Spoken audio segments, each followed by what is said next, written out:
What's up, guys? It's your boy Freddy here. Now, I haven't posted in a while, but I've been making consistent stock market updates on the Toast Beans platform. So if you haven't already, go ahead and check it out. It's available for download on the iOS App Store for free. So go ahead and join my community if you have the time. Now, the SPX, SPY, the stock market has been in absolute turmoil over the last 48 hours, right? Thursday and Friday, we had the biggest S&P 500 drop in history, I would say. We had a 700-point drop in 2 days that amounts to almost 10%.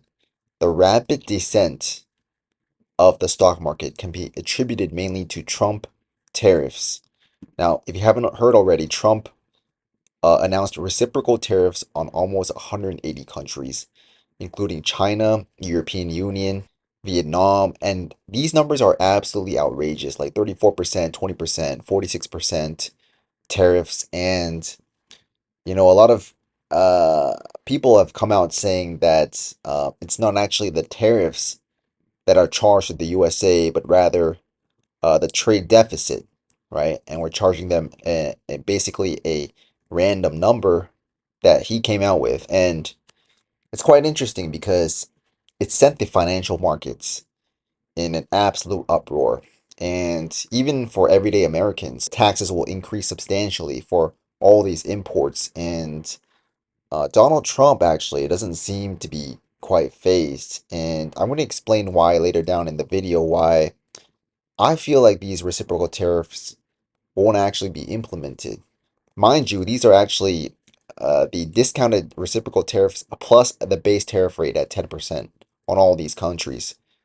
So even if we don't have any, additional reciprocal tariffs on these countries, each of these countries on that poster gets a base 10% tariff.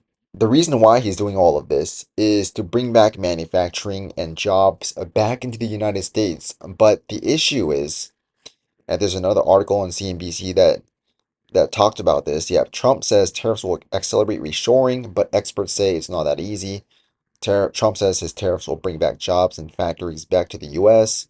Yeah, and it's really not that easy because US does not have the manufacturing infrastructure in place. If these businesses were to actually return to the US, they would have to invest billions into manufacturing and building out these factories. And also the labor costs. In Vietnam and China, these labor costs, these people are willing to build out, like take on jobs for $1 an hour. $1 an hour in the United States will cause a complete uproar. There's no way these companies will survive bringing back manufacturing in the United States. And so, if this is his true intention, tariffs won't be the way to do it. Like some other analysts talked about on X, it causes, like it's a protectionist agenda, and it will pretty much cut off competition among, these American companies and make them less competitive in the global marketplace. And that's the issue. A lot of these companies, like with huge exposure in China, like Apple, Nvidia, Nike, and Lululemon, all these companies would have to rethink their, supply chain now. But, it's just 4 years of Trump. So I'm thinking that possibly these companies, if Trump is really serious about bringing manufacturing back into the States, they will probably do something for about 4 years. And then once he's done, they're just gonna get the hell out again and resume what they were doing for, decades ago, right? Sticking to manufacturing overseas. And so Trump has all these people talking about how these tariffs are going to be, accelerate recession, recession. JP Morgan brings the recession odds to 60% for 2025. We got some new updates saying Indonesia will not retaliate against Trump tariffs. European Union plans $28 billion retaliatory tariffs on US goods. China also responded with their own 34% tariff since Trump did that on China. So, it'll cause a global trade war. And, these people are pricing in, I think the financial markets are pricing in a worst case scenario. Like, I know 2 days ago, the worst case scenario was not really priced in. People knew that he was going to do retaliatory tariffs, but not to this extent. And it seems like now people are now people think that Trump is actually serious about these retaliatory tariffs. And we got all these bulls, actually perma bulls, I would say. Like, where is he at? Dan Ives, he's one of the biggest bulls, just like Tom Lee. He's saying that, tech stocks are just going to, it's only 10, what is it, 10 p.m. in the AI party that lasts till 4 a.m. He's that dude. Extremely bullish. And now he's saying Trump tariffs are the biggest single policy mistake in over 100 years. And he's saying he's extremely bearish on these tech companies now.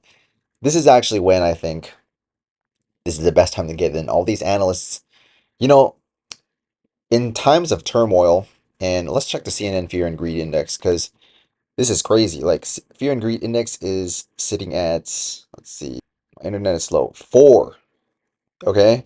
People are extremely panicking. I believe that with this huge down move we got on Friday, I think a bunch of hedge funds got liquidated, margin cold.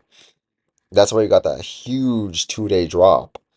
A lot of people got liquidated, and a lot of people are panic selling. Even analysts themselves are panic selling.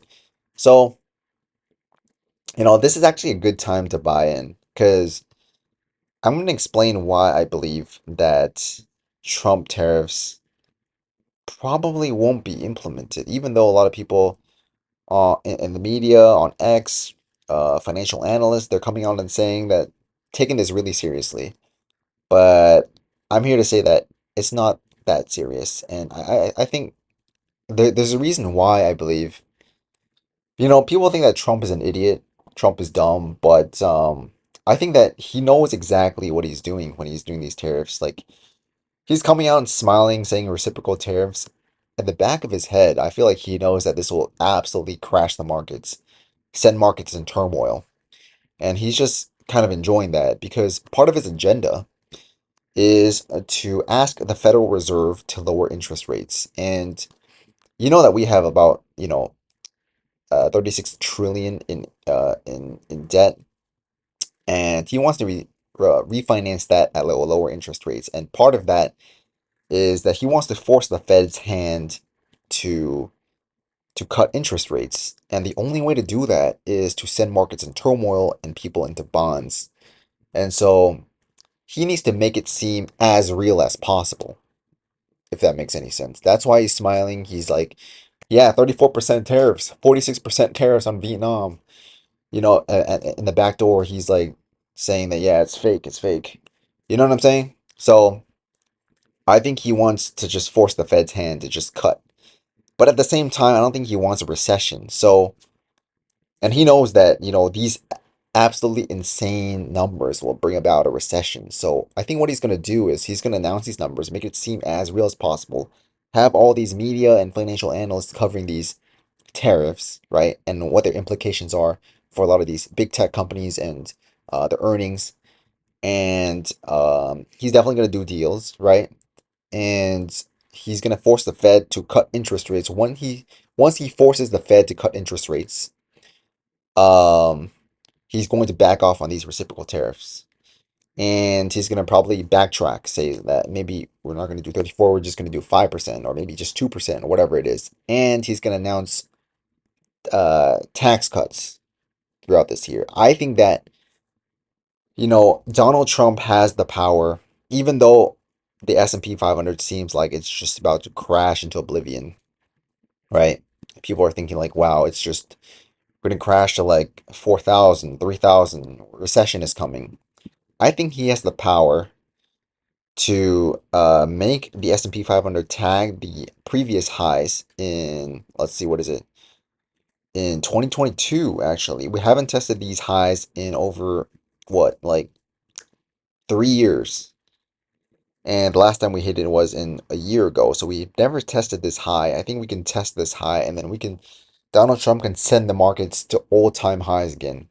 That is what I see for the medium term. For the longer term, I still think that recession is coming, but when you have fear and greed index in the single digits, people predicting like a stock market recession, a crash, I don't think the people who wanted to sell have already sold.